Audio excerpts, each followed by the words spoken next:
Captain Jake Morrison stared at the star charts on his bridge screen. The year 2387 had been quiet so far. Too quiet. His ship, the UES Defender, had been patrolling the outer rim of human space for 3 months without seeing anything more exciting than space dust and dead rocks. The Defender was not a warship. It was an exploration vessel built for discovery and research. It carried scientific equipment, medical supplies, and enough weapons to defend itself against pirates or wild animals on new planets, nothing more. Jake knew this, and so did his crew of 43 men and women. "Captain, we're getting something on the long-range scanners," said Lieutenant Amy Carter from her station. She was young, maybe 25, with short brown hair and serious green eyes. She had been with the crew for 2 years and never missed anything important. Jake walked over to look at her screen. "What kind of something?" "It's a distress signal, sir, coming from the Kepler 442 system." "Very faint, but it's definitely there," Jake frowned. Kepler 442 was far from any human colony. It was in neutral space, technically belonging to no one, but he knew the Zilani had a research station there. The Zilani were one of the older races in the galaxy, much older than humans. They were smart, cold, and they rarely asked for help. "Can you clean up the signal?" Jake asked. Amy's fingers moved quickly over her controls. After a few minutes, a voice came through the speakers. It was speaking in Zilani, but the computer translated it into English. "This is Research Station Kethver. We are under attack. Krex raiders have surrounded us. They are demanding we surrender our research data.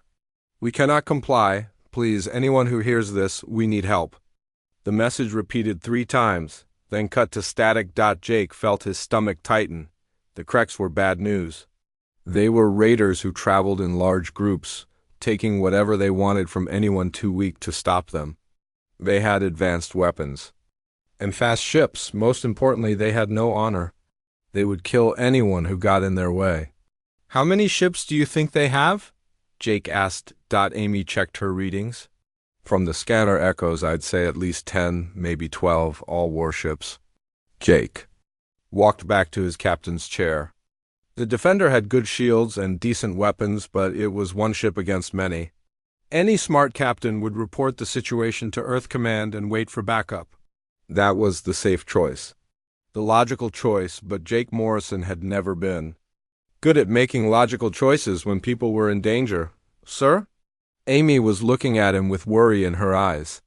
"What are your orders?" Jake knew what his orders should be. Earth Command had been very clear about avoiding conflicts with other species. Humans were still new to the galaxy. They had been traveling among the stars for less than 200 years. Every other major species had been doing it for thousands of years. Some, like the Zilani, had been spacefaring for over 10,000 years. The smart thing to do was to send a message to Earth Command and let them handle it. By the time help arrived, the Krex would be long gone. The Zilani scientists would be dead or captured. But that would not be humanity's fault. That would just be the way things worked in the galaxy. "Amy, how long would it take us to reach Kepler 442? "At maximum speed, about 6 hours, sir." "And how long for a message to reach Earth Command and for them to send help?" Amy did the math quickly. "At least 3 days, sir, maybe 4. Jake nodded. 3 days was too long. Whatever was going to happen to those scientists would happen long before help could arrive from Earth. He stood up and looked around the bridge. Amy was watching him carefully. So was Lieutenant Ben Rogers, the weapons officer. Chief Engineer Lisa Webb was monitoring the ship's systems from her station. Navigator Tom Murphy was plotting courses on his screen. They were all good people. They trusted him to make the right decisions. "Set course for Kepler 442, Jake said. "Maximum speed, sir?" Amy's voice was uncertain. "Are you sure? We don't know how many ships they have. We could be flying into a trap." Jake smiled, but it was not a happy smile. "Amy, do you know what a knight is?" She looked confused. "A knight? Like from old Earth stories? Men in armor who fought with swords?" "That's right. But being a knight wasn't about the armor or the swords.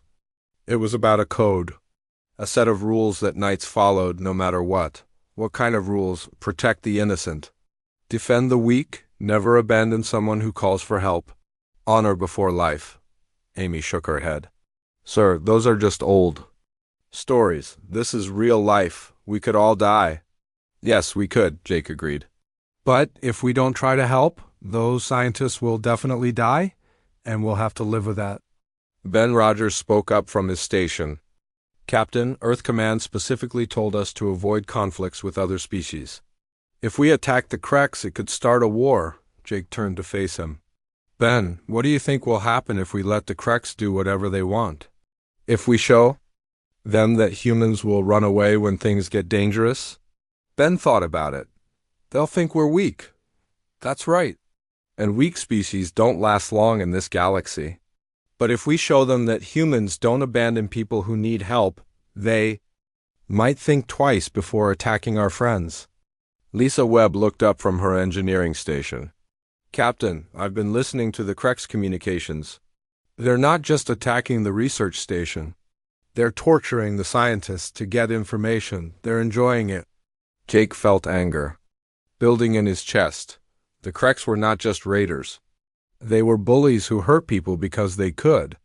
Because no one stopped them. All right, people. Here's what we're going to do. Jake sat back down in his captain's chair. We're going to jump into the Kepler 442 system, and we're going to save those scientists. I'm not going to lie to you. We're probably outnumbered. We're definitely outgunned. But we're going to try anyway. He looked at each of his officers. If anyone wants to object, now is the time. I won't hold it against you. No one spoke. Amy was checking her weapon systems. Ben was preparing the ship's defenses. Lisa was pushing the engines to their maximum safe speed. Tom was fine-tuning their course. Why, sir? Amy asked quietly. Why are we doing this? Jake thought about it for a moment. Because someone has to. Because the galaxy has forgotten what it means to be a knight. Everyone is so worried about being smart and efficient that they've forgotten how to be good. And you think humans remember? I think humans never forgot. We just haven't had a chance to show it yet. The Defender jumped to faster than light speed, heading toward a battle that would change everything. Jake Morrison sat in his captain's chair, knowing that he was probably leading his crew to their deaths. But he also knew that he could not live with himself if he did nothing. In the old stories, knights always faced impossible odds. They always fought monsters much stronger than themselves. Sometimes they won, sometimes they lost, but they always tried. They always stood up for what was right, even when it was hopeless. Jake Morrison was about to find out if humans could still be knights in a galaxy that had forgotten what knights were for. The stars rushed past the Defender's windows as the ship raced toward its destiny. In 6 hours, they would either save the day or die trying. Either way, the galaxy would remember that humans had not forgotten the code. Honor before life. Protect the innocent. Never abandon someone who calls for help. The forgotten code was about to be remembered. The battle at Kepler 442 lasted 3 hours. When it was over, the Defender limped back toward Earth with half its crew in the medical bay and its engines barely working. But the Zelani scientists were alive and the Kreks raiders were gone. Jake Morrison sat in his damaged captain's chair, looking at the reports from his officers. They had faced 12 Kreks warships with their single exploration vessel. By all the rules of space combat, they should have been destroyed in the first 10 minutes. Instead, they had won. How did we do it? Amy Carter asked from her station. Her left arm was in a sling, and she had a bandage on her forehead, but she was alive. We did things they didn't expect, Jake replied. They thought we would fight like a warship. Instead, we fought like pirates. We hit them fast, then ran away. We used the asteroids to hide. We made them chase us into the research station's defense grid. Ben Rogers, the weapons officer, was still at his post even though his right leg was broken. They kept trying to capture us instead of destroying us. I think they wanted to study our ship. That gave us an advantage, Lisa Webb said from engineering. They were holding back. We weren't. Jake nodded. The Kreks had made a mistake. They had assumed that humans would fight like every other species in the galaxy, carefully, logically, with concern for their own survival above all else, but humans had fought like humans. They had taken crazy risks. They had protected the weak, even when it meant danger for themselves. They had refused to give up even when the situation looked hopeless. The rescued Zolani scientist, Dr. Kethver, walked onto the bridge. He was tall and thin, with blue-gray skin and large, dark eyes. He moved slowly, still recovering from his injuries. "Captain Morrison," he said in his precise, translated voice, "I must speak with you." Jake stood up, wincing as his ribs reminded him of his own injuries. "What can I do for you, Doctor?" "I do not understand your actions. You risked your ship and your crew to save strangers. This makes no logical sense. Your species will not survive long in this galaxy if you continue to make such inefficient emotional decisions." Amy looked angry. "Inefficient? We saved your life." Dr. Kethver turned to her. "Yes, you did, and I am grateful. But gratitude does not change the mathematics of survival. You fought 12 ships with one. You should have died. The fact that you did not die does not make your decision wise." Jake studied the alien scientist. "Doctor, what would your people have done if they had received our distress call?" "We would have reported it to the appropriate authorities and waited for proper backup to arrive." "And if backup took too long?" Dr. Kethver was quiet for a moment. "Then we would have mourned the loss of valuable research data." "What about the loss of life?" "Death is a natural part of existence. Research data is irreplaceable." Jake felt sorry for the Zolani scientist. He was clearly intelligent, but he had never learned that some things were more important than logic. "Doctor, let me ask you something. If your research station had been destroyed and you had died, would anyone have mourned you personally?" "Not the loss of your research, but the loss of you as a person?" Dr. Kethver thought about this. "I do not understand the question."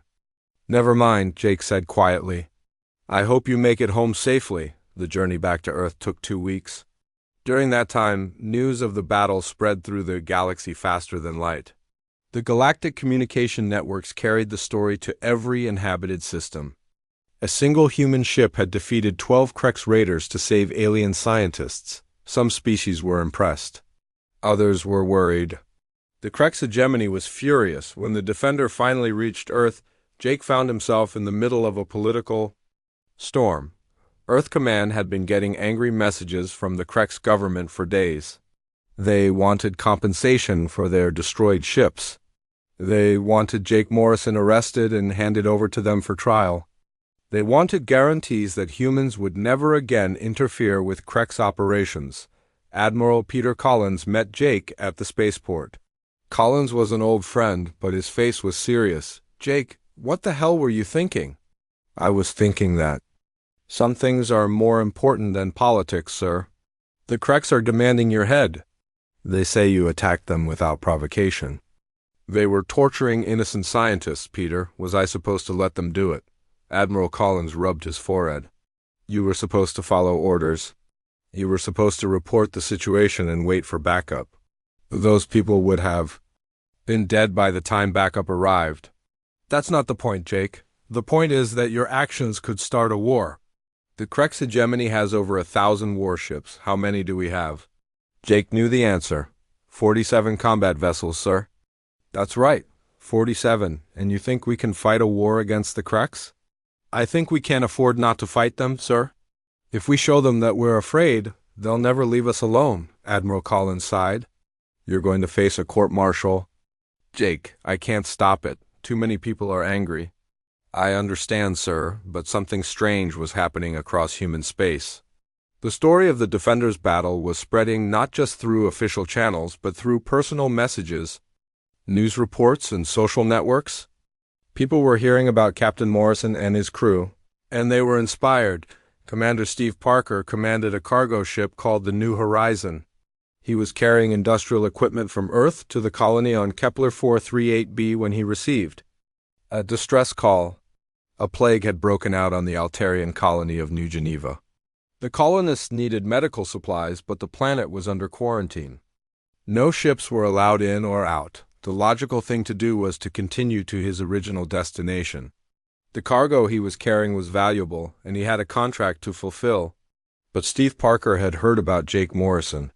He had heard about the Defender's crew and what they had done for strangers. Steve Parker changed course and headed for New Geneva. Dr. Helen Wade was a research scientist working on the frontier world of Tau Ceti. She was studying a disease that affected 3 different species. Her research station was in the path of a massive storm system that would destroy everything in its path. The evacuation ships had come and gone. She should have been on one of them, but Dr. Wade was close to a breakthrough.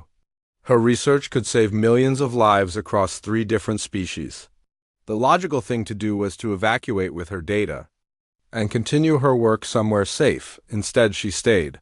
She had heard about the Defender. She had heard about humans who put the needs of others before their own safety. Helen Wade worked through the storm, and she found her cure. These stories spread through human space like wildfire. Suddenly, humans everywhere were making decisions based on something other than logic and self-interest. They were helping strangers. They were taking risks to protect the innocent. They were putting honor before profit. The galactic community watched with growing concern. This was not how civilized species were supposed to behave. This was not efficient. This was not logical. This was dangerous. Ambassador Lisa Bennett stood before the Galactic Council on the space station Harmony. She was the official representative of humanity to the galaxy, and she was trying to explain why her species kept doing things that made no sense. Honorable members of the Council, she began, I understand your concerns about recent human actions, but I ask you to consider the results of these actions. Chancellor Vextal of the Krex Hegemony interrupted her. The results are irrelevant. Your species violated the non-interference protocols. You attacked Krex vessels without provocation? The Krex vessels were attacking a civilian research station, Lisa replied. They were torturing scientists to steal information. The research station was not under human protection. You had no authority to intervene. We had a moral authority. We had a duty to protect innocent lives. The council chamber erupted in discussion. Some species supported the human position. Others were worried about the implications. Council Speaker Thainrose called for order. Ambassador Bennett, your species' actions have created a difficult situation. The Krex Hegemony demands justice. They want Captain Morrison extradited to face trial for his crimes. Lisa stood straight. With respect, Speaker, Captain Morrison committed no crimes. He saved lives. He protected the innocent. These are not crimes in human law. But they are violations of galactic law, Vextal said. Your species must learn to follow the rules of civilized society. And what rules are those? Lisa asked. The rule that says the strong can do whatever they want to the weak? The rule that says profit is more important than life? The rule that says we should ignore suffering if it's not our problem? The council was quiet. Lisa looked around the chamber at the representatives of dozens of species. Some looked uncomfortable, others looked angry. Members of the council, she continued, humanity may be young, but we remember things that you have forgotten. We remember that strength should be used to protect the weak, not to exploit them. We remember that some things are more important than efficiency. We remember what it means to be knights. Knights? Speaker Thainrose asked. What are knights? Lisa smiled. Warriors who fight for justice. Protectors who defend the innocent. People who would rather die than abandon their principles. The council chamber was silent. The concept was alien to most of them. In their advanced civilizations, such ideas had been abandoned long ago as primitive and inefficient. In the deepest levels of the Galactic Archive, an old keeper named Salithan worked alone among the ancient records. The archive was a massive space station that orbited a dead star in the center of the galaxy. It contained the history of every species that had ever reached the stars. Salithan was one of the last Eshanka, a species so old that most others had forgotten they existed. His people had been keeping records for over 2 million years. They had watched civilizations rise and fall like waves on an ocean. They remembered things that others have forgotten. The recent actions of the humans had puzzled Salithan. Their behavior made no sense according to modern galactic standards. They were acting like primitives, making decisions based on emotion instead of logic. But something about their actions felt familiar to him. He began searching through the oldest records, files that had not been opened for thousands of years. His long, thin fingers moved across the control panels as he dug deeper into the past. The Ashenka had perfect memories, but even they needed to check the records. Sometimes what he found changed everything. 50-3,000 years ago. The galaxy had been very different. The records showed species that followed codes of honor, warriors who protected the weak, and leaders who put the needs of others before their own. The Velthari had their crystal guardians, warrior priests who defended the innocent across 100 worlds. The Morphic Collective had their oath-sworn shapeshifters who took sacred vows to protect life wherever they found it. Even the Kreks had once followed something called the Path of the Honored Blade. Ancient Kreks warriors had been bound by strict codes of conduct. They could only fight worthy opponents. They had to protect civilians. They had to show mercy to defeated enemies, but as the millennia passed, these codes had been abandoned. The galaxy had become more efficient, more logical, more advanced. The old ways were seen as primitive and wasteful. Honor was replaced by profit. Sacrifice was replaced by self-interest. Protection of the weak was replaced by survival of the strongest. The galaxy had forgotten what it meant to be knights. Salithan spent days reading through the ancient records. He found stories of heroes from dozens of species, warriors who had died protecting strangers, leaders who had given up power to serve others, ordinary people who had done extraordinary things because it was right. All of it had been forgotten. All of it had been dismissed as the foolish behavior of primitive societies, but the humans remembered. Somehow, this young species had kept alive the ancient codes that the rest of the galaxy had abandoned. They were not acting like primitives. They were acting like the galaxy used to act. Before it became cold and calculating, Salithan made a decision that would change the course of galactic history. He compiled his findings into a report and sent it to the Galactic Council. The report was over 10,000 pages long and included evidence from hundreds of different species and time periods. The title of the report was simple: The Lost Code, a study of ancient galactic honor systems and their modern remnants. When the report reached the Council, it caused chaos. Some members refused to believe it. Others were fascinated. A few were terrified. Council Speaker Thainrose called an emergency session. The Great Chamber was packed with delegates from across the galaxy. The ancient Ashenka keeper stood at the center, his frail form dwarfed by the massive holographic displays around him. Honored delegates, Salithan began, his voice thin but clear. I have served as a keeper of galactic history for over 40,000 years. In all that time, I have never seen anything like the recent human actions.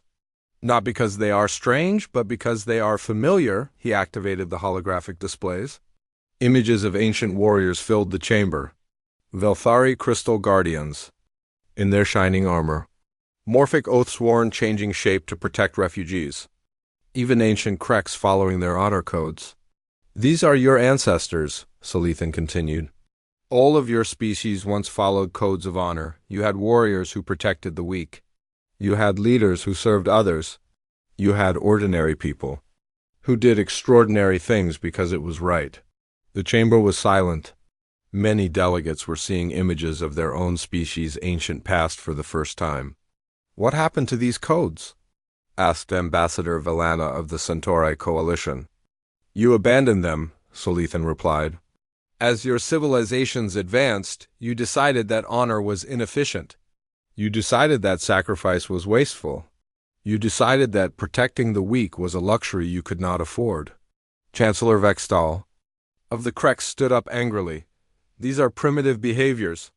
We evolved beyond such things. Did you? Salithan asked. Or did you simply forget who you used to be? The old keeper changed the display to show recent human actions. The battle. At Kepler 442, Commander Parker's medical mission, Dr. Wade's research during the storm. Dozens of other examples of humans helping strangers at great risk to themselves. The humans are not primitives, Salithan said. They are the only species that remembers what the galaxy used to be. They are the only ones who kept the ancient codes alive.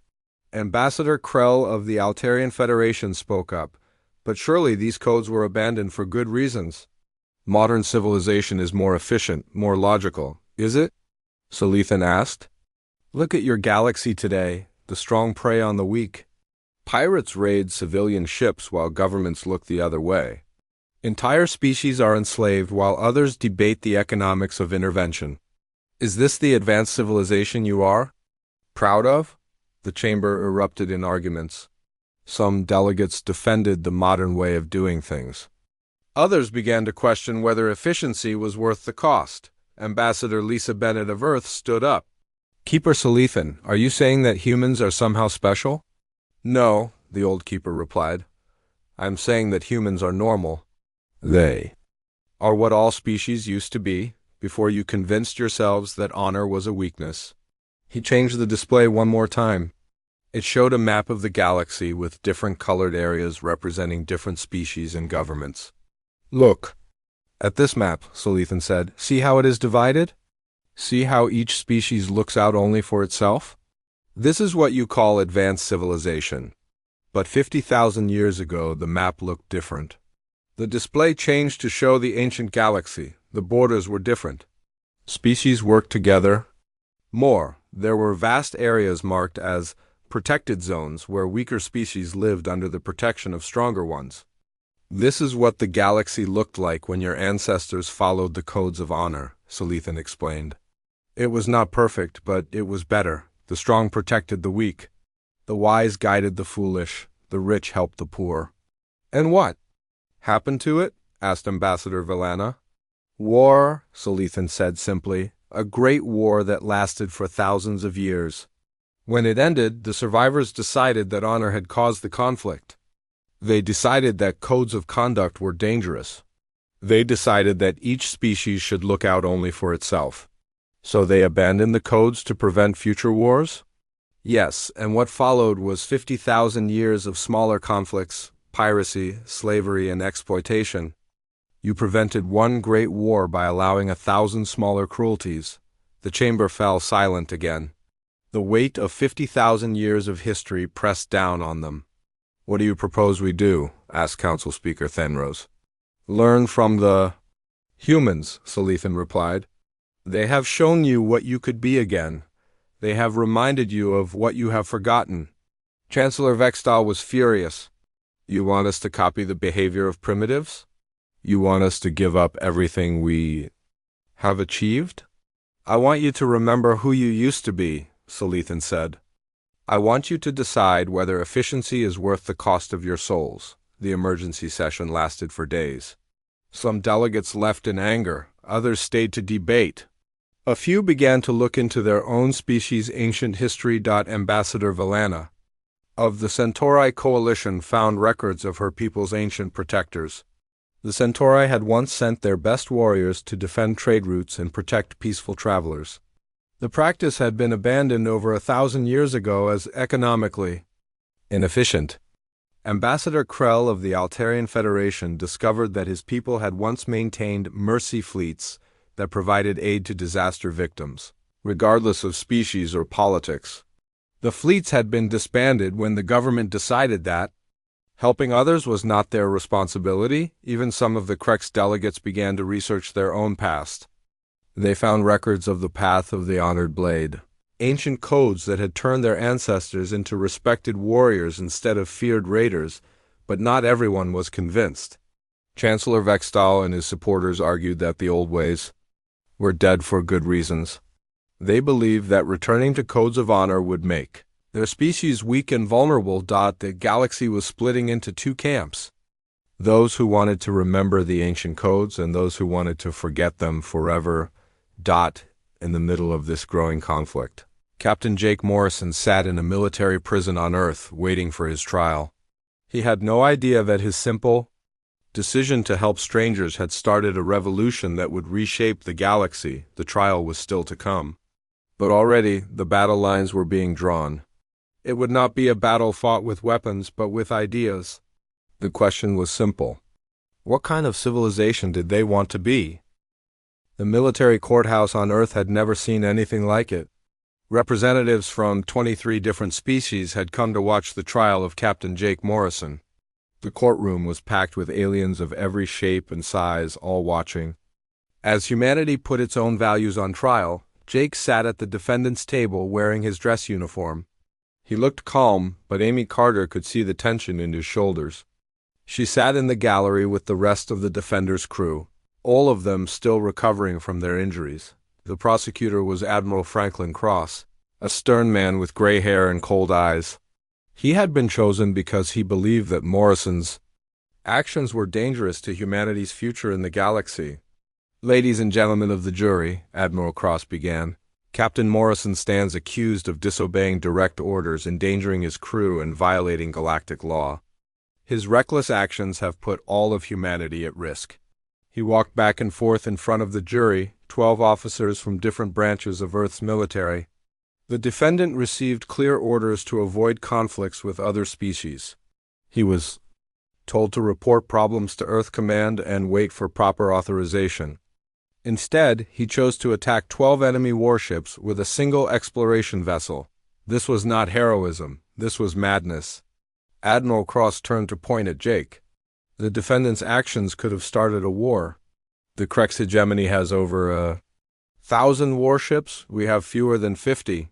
If Captain Morrison had been killed or captured, the Krex would have had an excuse to attack human colonies. Millions of innocent people could have died because of his decision. The prosecutor spent 2 hours explaining why Jake's actions were wrong. He used charts and graphs to show how dangerous the galaxy was for young species. He quoted military regulations and galactic law. He made it clear that following orders was more important than individual conscience. When Admiral Cross finished, the defense attorney stood up. Everyone in the courtroom was surprised. The defense attorney was Colonel Susan Hayes, a decorated war hero who had resigned her position to defend Jake. "Honorable jury," Colonel Hayes began, "Admiral Cross is right about one thing. Captain Morrison's actions were dangerous. But danger is not the same thing as wrong." She walked over to stand beside Jake. "The prosecution wants you to believe that following orders is always more important than doing what is right. But I ask you to consider this. If following orders means letting innocent people die, then maybe the orders are wrong." Colonel Hayes activated a holographic display. It showed the Zilani research station under attack by Krex raiders. These were the people Captain Morrison saved. Dr. Kethver and his team were being tortured for information. The Krex were not interested in a quick death. They were enjoying the suffering they caused. The display changed to show the aftermath of the battle. The rescued scientist, the damaged defender, the wounded crew. Captain Morrison and his crew risked everything to save strangers. They had nothing to gain and everything to lose. They did it because it was right. Colonel Hayes looked at each member of the jury. "We are not the strongest species in the galaxy. We are not the smartest. We are not the most advanced. But we are the only ones who remember what it means to be knights." Admiral Cross objected. "Knights are fantasy, Colonel. This is the real world." "Are they?" Colonel Hayes asked. "Let me tell you what knights really are. They are people who protect the innocent. They are people who stand up to bullies. They are people who would rather die than abandon their principles." She gestured toward the alien observers in the gallery. "Look around this courtroom. Representatives from dozens of species have come to watch this trial. They want to see what humanity will do. Will we punish Captain Morrison for saving lives? Will we tell the galaxy that we are too afraid to help others?" The trial continued for 3 days. Witness after witness took the stand. Some supported the prosecution, arguing that Morrison's actions were reckless and dangerous. Others supported the defense, praising his courage and honor. The most surprising witness was Dr. Kethver himself. The Zilani scientist had traveled from his homeworld to testify. "I did not understand Captain Morrison's actions at first," he said in his translated voice. In my culture, such behavior is considered inefficient and illogical, but I have had time to think about what happened. Dr. Kethver looked directly at Jake. This human and his crew risked their lives for strangers they gained nothing from. Saving us, they could have died for people they had never met. This behavior puzzled me. He paused for a moment. But since returning home, I have changed. I have begun to help refugee ships that pass through our space. I have started providing medical aid to species that cannot pay for it. My colleagues think I have become mentally unstable. The courtroom was silent. Dr. Kethver continued. But I have realized something important. Captain Morrison did not just save our lives. He reminded me that life has value beyond its practical uses. He showed me that helping others can be more important than helping yourself. Admiral Cross tried to cross-examine the Zilani scientist. Dr. Kethver, don't you think Captain Morrison's actions were reckless? Yes, the scientist replied. But sometimes being reckless is the right thing to do. More witnesses came forward. Commander Steve Parker testified about his medical mission to the plague victims. Dr. Helen Wade spoke about her research during the storm. Dozens of other humans told stories of choosing to help others instead of playing it safe, but the most powerful testimony came from an unexpected source. Gorthik, a former Krex raider, had come to Earth to speak at the trial. I was there during the battle, he said through a translator. I commanded one of the ships that attacked the research station. The courtroom gasped. A Krex raider was testifying for the defense. We expected the humans to run away, Gorthik continued. All civilized species run from superior force. It is logical behavior, but the humans did not run. The former raider looked uncomfortable. They fought like warriors from the ancient stories. They protected the weak even when it meant death for themselves. They showed honor that we had not seen for thousands of years. Colonel Hayes asked, "How did this affect you?" "It made me remember who my people used to be," Gorthik replied. "Before we became raiders, the Krex followed the path of the honored blade. We had codes of conduct. We protected the innocent. We showed mercy to defeated enemies. And what happened to those codes? We abandoned them. We decided that honor was weakness. We chose to become predators instead of protectors." Gorthik looked around the courtroom, but seeing the humans fight changed me. I realized that we had lost something important. I resigned from the raiding fleet. I have been trying to convince other Krex to remember the old ways. Admiral Cross was frustrated. This is all very touching, but it doesn't change the facts. Captain Morrison violated his orders and galactic law. Did he? Colonel Hayes asked. Let me read you something. She pulled out a copy of Earth's military regulations. Article 7 of the Military Code of Conduct states that all officers have a duty to protect innocent life when possible. Article 12 states that officers must use their judgment when orders conflict with moral obligations. She looked at the prosecution table.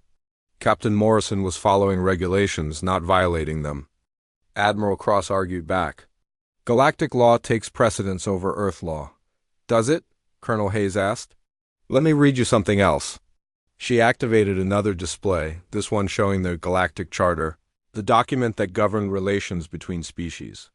Article 1 of the Galactic Charter states that all species have the right to protect innocent life. Article 3 states that self-defense includes the defense of others under attack. The prosecution was silent. Colonel Hayes continued. Captain Morrison was not violating galactic law. He was following it. The real violation was committed by the Krex raiders who attacked a civilian research station. The jury deliberated for 6 hours. When they returned, their verdict was unanimous, not guilty on all charges. The courtroom erupted in cheers from the human observers and surprised murmurs from the aliens. Jake Morrison was free, but the real victory was larger than one man's acquittal. The trial had been broadcast across the galaxy.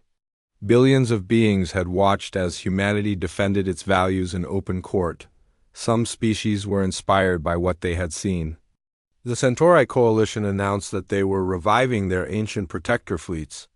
The Altarian Federation began organizing mercy missions to disaster areas. Even some Kreks began following reformed versions of their honor codes, but other species were frightened. The Kreks hegemony saw the spread of honor codes as a threat to their way of life. They began preparing for war. As Jake Morrison walked out of the courthouse a free man, he had no idea that his trial had split the galaxy in two. Some species wanted to remember their ancient codes of honor. Others wanted to destroy those codes. Forever, the battle for the soul of galactic civilization was about to begin, and this time, it would be fought with more than words. 6 months after Jake Morrison's trial, the galaxy was splitting apart. The old Keeper Salethan had been right. Some species wanted to remember their ancient codes of honor. Others wanted to destroy those codes forever. The Centauri Coalition had rebuilt their protector fleets.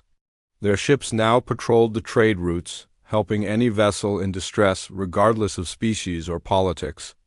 The Altarian Federation had organized mercy fleets that brought aid to disaster victims across 3 sectors. Even the peaceful Morphic Collective had revived their ancient oath-sworn shapeshifters who dedicated their lives to protecting others, but the Kreks hegemony saw all of this as a threat. Chancellor Vextal had convinced his people that the return of honor codes would make them weak. He argued that helping others was a waste of resources. He said that showing mercy to enemies was dangerous. The humans have infected the galaxy with their primitive ideas, he declared in a speech to the Kreks High Command. If we allow this disease to spread, it will destroy everything we have built. The Kreks began preparing for war. They gathered their fleets at the edge of human space.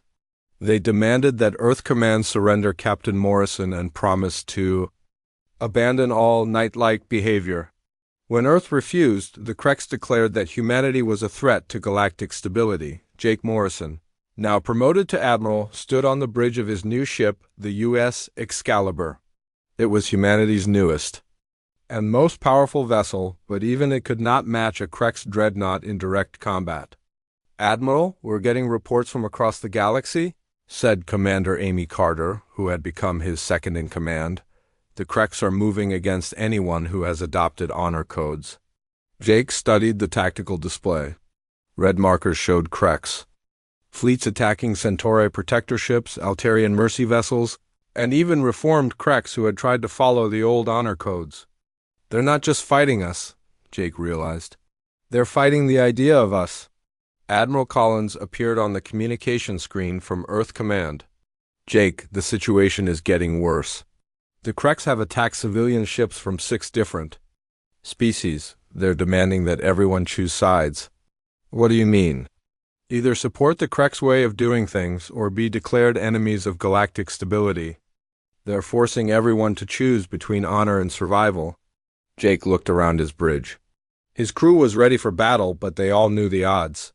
The Kreks hegemony had over 1,000 warships, the combined forces of all species following. Honor codes had maybe 300.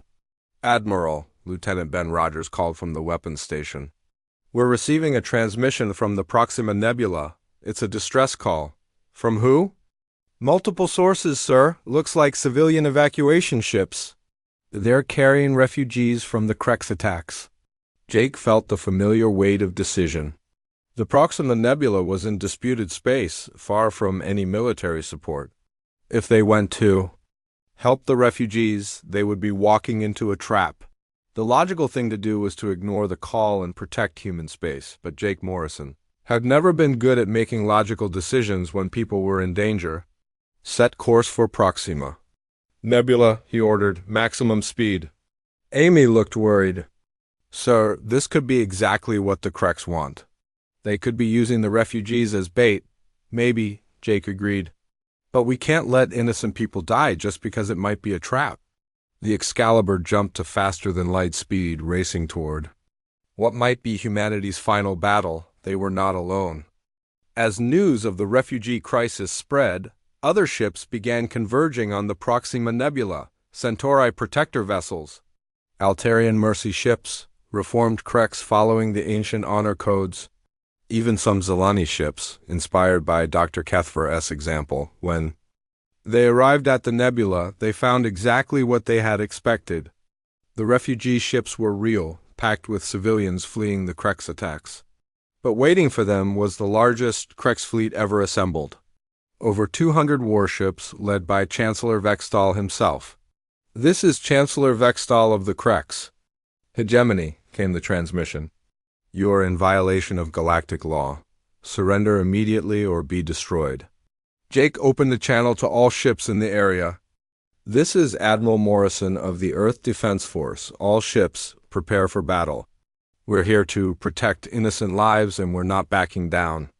The battle at Proxima Nebula lasted 8 hours.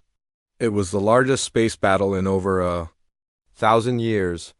The forces of honor were outnumbered 3-1, but they had something the Krex had forgotten how to fight against. They had something worth dying for. The Centauri ships used their ancient protective formations, surrounding the refugee vessels and taking heavy damage to keep them safe. The Altarian Mercy ships, never designed for combat, used their medical equipment to help damaged Allied vessels stay in the fight. The reformed Krex ships fought with a fury that surprised their former comrades, and the humans fought like knights. Jake Morrison led from the front, his ship taking the heaviest fire as he protected the weaker vessels. When the Excalibur's shields failed, he kept fighting. When his weapons were damaged, he used the ship as a shield for others. "Admiral, we can't take much more of this," Amy reported. Half the bridge was on fire, and they had lost most of their systems. "How are the refugees?" Jake asked. "Safe, sir. The evacuation ships are almost clear of the battle zone." Jake smiled despite the pain from his injuries. "Then we've already won, but something unexpected happened." As the battle raged, more ships began arriving. Not military vessels, but civilian ships from dozens of species. Merchants who had decided to fight instead of hide. Scientists who brought their research vessels into combat. Even some pirates who had chosen to protect instead of raid. The tide of battle began to turn. The Krex found themselves fighting not just military forces, but an entire movement. People who had decided that some things were more important than survival. Chancellor Vextal, watching his superior fleet slowly being pushed back by inferior numbers, made a final desperate move. He ordered his flagship to ram the refugee ships. Directly. Jake saw the Krex dreadnought accelerating toward the helpless civilians. Without hesitation, he ordered the damaged Excalibur to intercept. The two ships collided in a massive explosion that lit up the nebula. When the light faded, both ships were gone, but the battle was not over. Inspired by their admiral's sacrifice, the human fleet fought with even greater determination. The other species rallied around them. Even some Krex ships began switching sides, their crews unwilling to continue fighting for a cause that had claimed their own honor codes. The battle ended when Gorthek, the former raider who had testified at Jake's trial, led a group of reformed Krex ships in a direct assault on the Hegemony command vessel. The remaining Krex forces, seeing their leadership destroyed and their cause lost, began to surrender. 3 days later, Amy Carter stood on the bridge of the new flagship, watching as the galaxy slowly put itself back together. The Krex hegemony had collapsed. Replaced by a new government that promised to return to the ancient honor codes, the Galactic Council had been reformed, with new rules based on the principle that strength should be used to protect the weak, not exploit them.